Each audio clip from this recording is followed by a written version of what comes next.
Nah, jadi kalau kita lihat jawaban yang tadi, berarti akidah orang komunis itu adalah menolak 100% terhadap agama. Mereka menjawab 3 pertanyaan mendasar tadi atau menjawab dari mana alam semesta manusia dan kehidupan ini, mereka menjawab tercipta dari materi. Jadi tidak ada Tuhan di sana. Mereka tidak mengakui adanya Tuhan.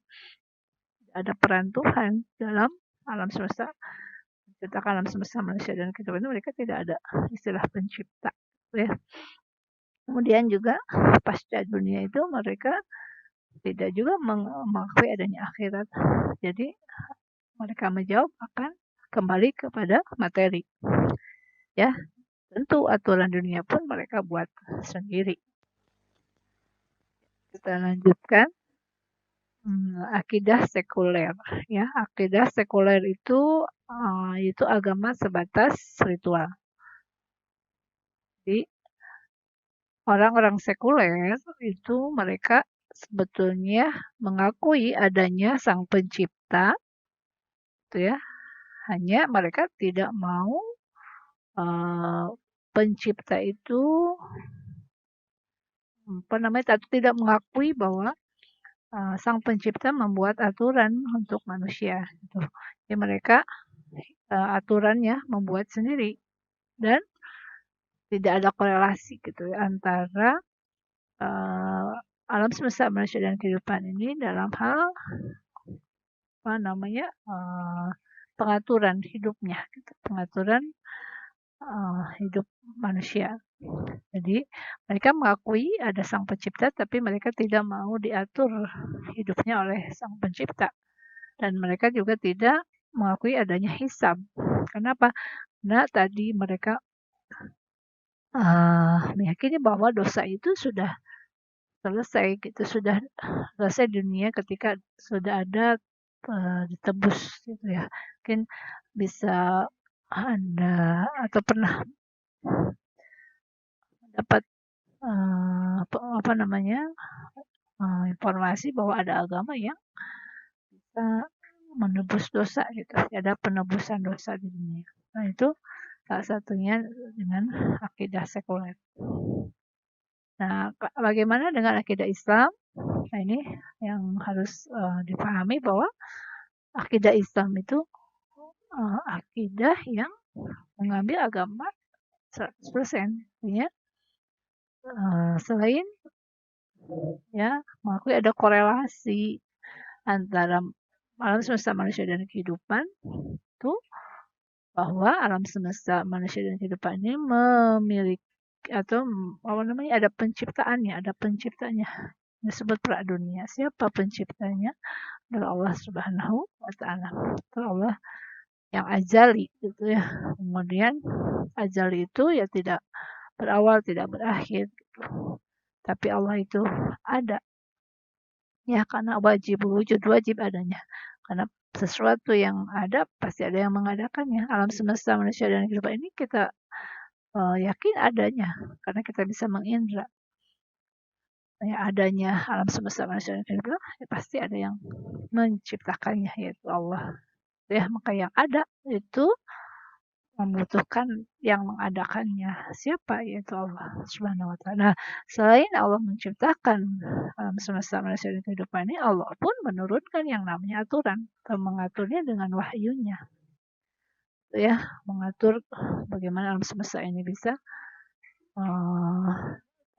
teratur, planet gitu ya. Tidak berbenturan, ada siang, ada malam gitu ya. Ada tumbuhan gitu, mengeluarkan oksigen, kemudian kalau manusia kan membutuhkan oksigen, itu kan keteraturan. Jadi tidak tidak saling berbenturan gitu ya.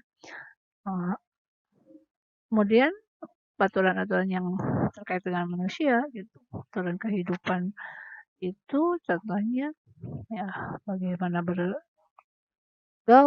gitu ya, ada aturannya bagaimana. Atau manusia itu kan sebetulnya Allah diberikan aturan dari mulai bangun tidur sampai tidur kembali.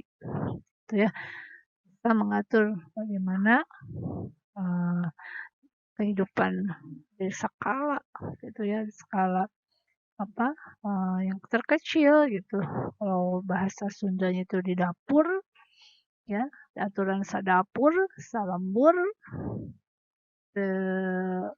apa namanya, seaparatur gitu, dari mulai kehidupan yang ada di dapur ya, kemudian dia ada di lembur, itu dalam bermasyarakat, ada bernegara aparatur, dari mulai tidur sampai tidur kembali ada aturannya, termasuk apa tadi ya, ada aturan pemerintahan, politik, sosial, budaya, kesehatan, pendidikan, itu ada sebetulnya Islam mengaturnya.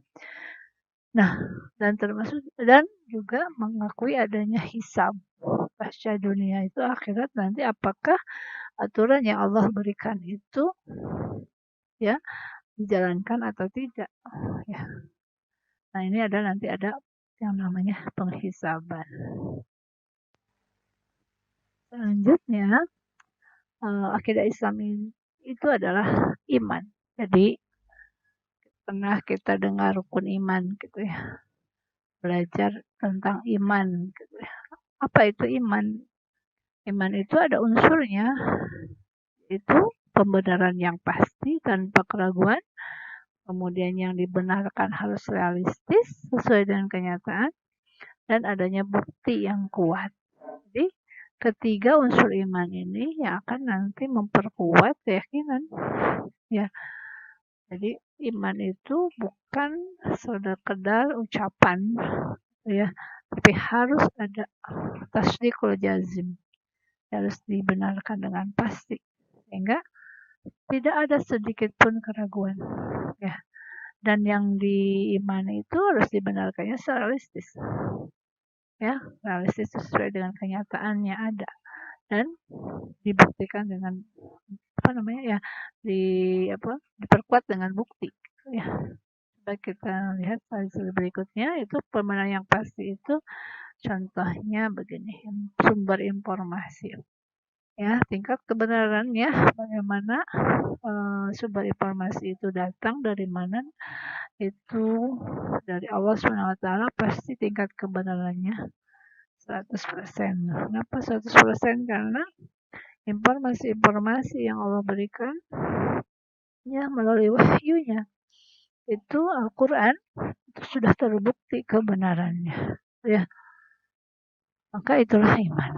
Kemudian semua informasinya dari Nabi, yaitu di bawah nyala Allah gitu ya, karena Nabi juga adalah manusia biasa, itu 80% sampai 100% gitu ya. Kemudian guru ya, kita mendapat informasi dari guru ya, itu sebetulnya karena guru ya atau ustadz pun bisa jadi salah, maka tingkat kebenarannya tidak 100%, itu sekitar 60-80%. Jadi kalau menjawab supaya Anda tidak ragu, maka harus carilah yang sumber informasi yang bisa diakui kebenarannya 100%, itu dari wahyu ya. Kemudian orang tua, teman, apalagi paranormal gitu ya, mungkin masih ada ya yang membenarkan paranormal, itu hati-hati. Dan ada pembohong gitu ya, atau orang gila yang bilang itu mungkin alamat gilanya. Kalau kita membenarkan perkataan orang gila, suatu yang dibenarkan harus realistis, yaitu faktanya Allah itu atau Tuhan itu ya sifatnya realistis. Realistis itu kan sesuai dengan kenyataan gitu ya. Allah itu realistis. Bahkan Islam adalah agama yang sangat logis, realistis gitu, masuk di akal, sesuai dengan fitrah, dan menenteramkan jiwa gitu. Jadi kalau argumennya itu tentang agama yang paling logis gitu ya, logis itu ada yang berargumen adalah Islam gitu, karena ada logis, ada rasional, itu berbeda. Kalau logis itu ya argumennya sudah tidak bisa lagi dibantah. Keberadaan Allah itu atau eksistensi Allah itu bisa kita buktikan gitu sesuai dengan kenyataan. Contoh begini ya, kalau Anda ditanya tentang apakah contohnya yang Anda lihat misalkan meja, apakah ada dengan sendirinya? Kalau ditanya seperti itu, apakah jawaban Anda pasti Anda akan menjawab apa? Tidak, karena meja ini pasti ada yang membuatnya, walaupun Anda tidak pernah bertemu dengan pembuat meja itu, tapi kan Anda tidak mungkin menjawab, oh iya, meja ini ada dengan sendirinya. Mana mungkin, gitu. Ya.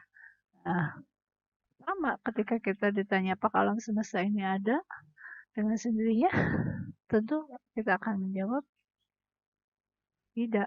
Pasti alam semesta ini ada yang menciptakannya. Siapa yang menciptakannya? Atau adakah yang bisa membuat atau menciptakan hebat begini gitu? Ada gunung, ada lautan, ada sawah yang membentang, ada air yang mengalir, yang menciptakan apa namanya, yang membuat hujan, ya bisa mengatur titik-titik air hujan yang jatuh ke bumi itu siapa? Nah ini membuktikan bahwa adanya alam semesta ini, adanya manusia ini, ada kehidupan ini, pasti ada yang menciptakan itu Allah. Itu Allah Subhanahu wa Ta'ala. Ya. Apakah bisa kita bertemu dengan Allah seperti manusia, seperti pembuat bangku itu bisa kita temui, pembuat meja itu bisa kita temui? Ini yang permasalahannya. Ya, ya. Kalau sudah yakin bahwa sesuatu yang ada itu pasti ada yang mengadakannya, sesuatu yang diciptakan pasti ada yang menciptakannya, yaitu bangku tidak apakah sama dengan pembuat bangku? Tentu tidak sama. Alam semesta ini pasti tidak sama dengan yang menciptakan alam semesta ini. Maka kita lihat di Al-Quran itu, alam yakul lahu kufuwan ahad. Nah, kemudian selanjutnya kitab suci, jadi realistisnya ada sesuai dengan kenyataannya. Kita bisa meraba, bisa melihat, bisa membuka, bisa mempelajari Al-Quran. Sejarah mungkin bisa kurang realistis karena kadang-kadang buku sejarah juga ada yang merubahnya, ya isinya tidak sesuai dengan fakta. Ya, film apalagi itu fiktif, sinetron, dongeng juga. Ya,